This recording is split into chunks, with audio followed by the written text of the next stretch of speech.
Yes, up guys, it's Theo from Final Concept, and today we are going to create this simple design in Adobe Photoshop. So let's get started.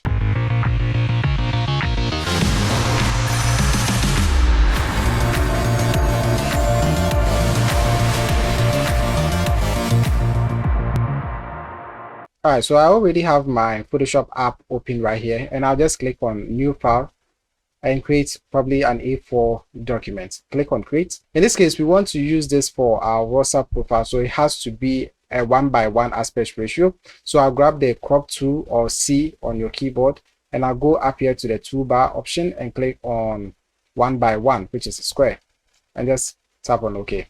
So let's just zoom in a bit and see what we are dealing with.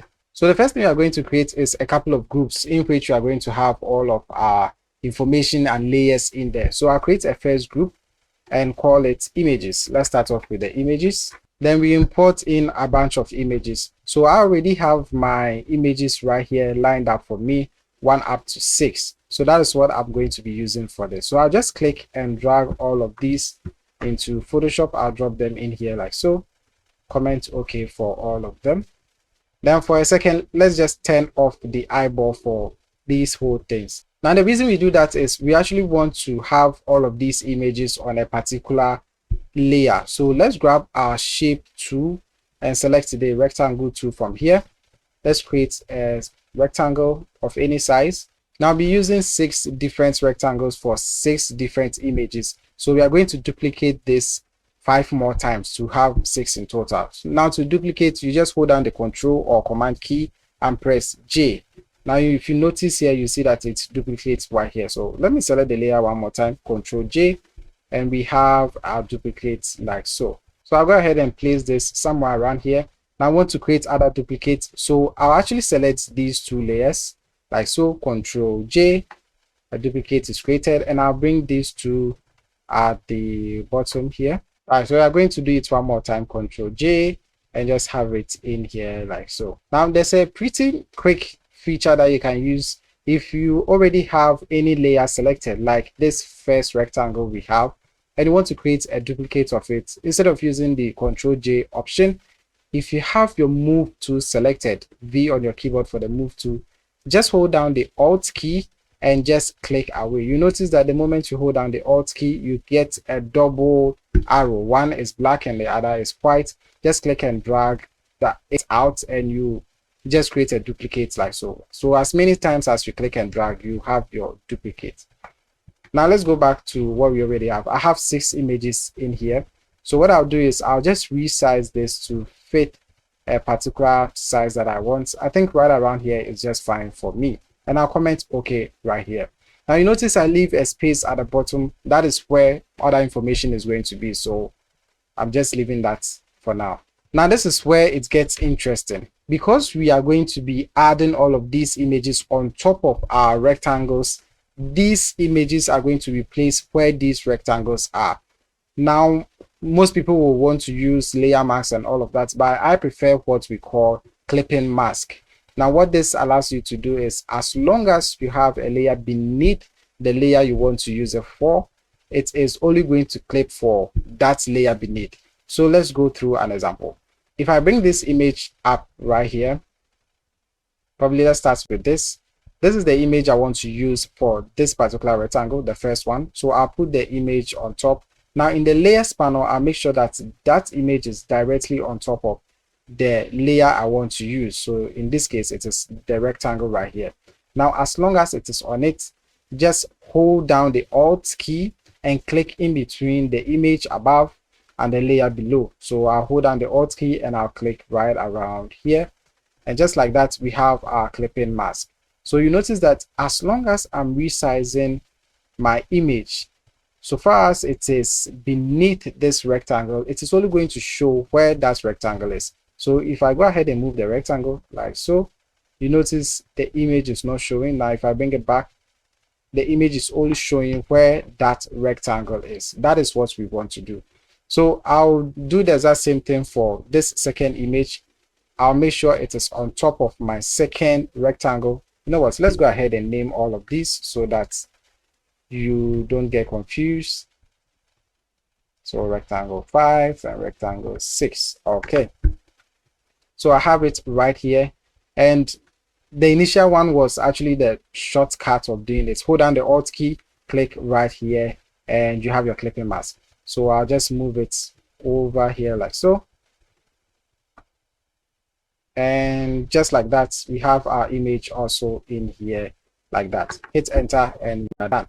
Now let's move on to the third image, which is this one right here. Also, I'll place it on shape layer 3, create a clipping mask. Now if you don't want to hold down the Alt key, you can just right click and go to clipping mask, create clipping mask, which is right here. So just tap on that and that will give you the exact same thing. So if you forget what the short key is, which is Alt, you can just use the right key or right click option. Just right click on it and get that as well. So the fourth image will be here. Right click, create clipping mask, and I'll place it right around here. I'm pretty sure there are other simple ways of doing this or other ways that may feel a bit convenient to you, but this is how I do mine, and this is what makes me move a lot faster. So this is going to be the fifth image also here. Create clipping mask. Give me a second. And I'm going to reduce the size. So right around here. Comment OK, and I'll do the last one. So turn on the eyeball, create clipping mask. This image is going to be here as well. And just comment on OK. So we are done with the groups called images. Now we can start adding in our text. So I can create a new group or just start typing it in here. So grab the type tool, the horizontal type tool or T on your keyboard. Then I'll type in the text. So in this case, this is what we have. And for this tutorial, I'll go with the font Montserrat.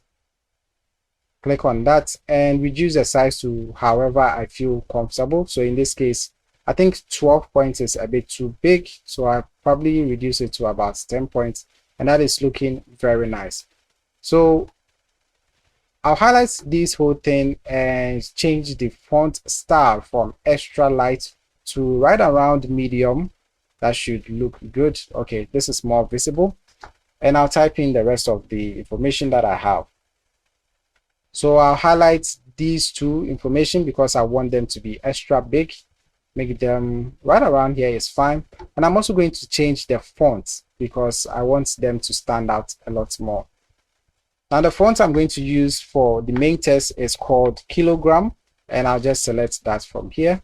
Like I mentioned, I'll make it about 36 points. Now you may have noticed that the space between the text above and the second text is quite huge. So what I'll do is I'll select the text beneath the middle one, go into window, click on character. That should bring up a new pop-up window. Over here where we have the spacing in between text, I'm going to change it from auto and change it to one that looks better. So I think right around 36 points is looking better. Okay, you may have noticed that the spacing here too is also big, so I'll highlight that and also change it probably about 36 points is also fine. So right around here is just fine. Now you may have noticed that the text we have in here is also in the images group, so I'll just click and bring it out of the group and create a new group for itself. So that is going to be as simple as just clicking and dragging onto the third icon from the right. That is going to create a new group, or you can just use the keyboard shortcut Ctrl G. Once the layer is selected, hold down Ctrl or Command and press G. This will create the group for you. So I can double click and call this group text. Now let's add in the rest of the text. So you can have something like this. Now I'm going to highlight this whole text and of course reduce it to a smaller size. Let's first of all change the font style, change the font itself, reduce the size to one that looks much better. Now you may have noticed we are still using the spacing between the characters, which is 36 points here, so I'll probably just set it back to auto. All right, so I'll highlight this whole text and go with the bold version. The one at the top, I'll use the medium version of the font. This is looking much better. Highlight everything and probably go with 12 points. and also align it to the left or left align. So I'll place this right around here. So sometimes when you have the text right on top of the background, it doesn't look so interesting. So what I do to make the text pop a lot more is having a shape behind it. In this case, I'm going to be using the rectangle tool to draw a rectangle behind the text, and I'll just click and drag like so to create my rectangle. Now, once I have done that, you'll notice that your properties panel may open up. If it doesn't, just go to window and search for properties right here and make sure that that is checked. I have mine over to the left hand side. Now what I want to do is I want to curve all of the corners except for one. So if I go over here, you notice that we have 4 corners. So this is the top right, top left, excuse me, this is the top left, bottom left, top right, and bottom right, which are all right here. So if I make an adjustment right here, perhaps I change this to 50 pixels, you notice that we have 50 pixel curve all around these edges. That is cool, but like I mentioned, we want it for 3 corners except one. So what I'll do is I'll click on this linking icon right here. So that is going to unlink all of the axes, and I'll probably set the bottom right to 0 pixels. And just as that, you notice that that does not have that rounded edge. This is the before and this is the after.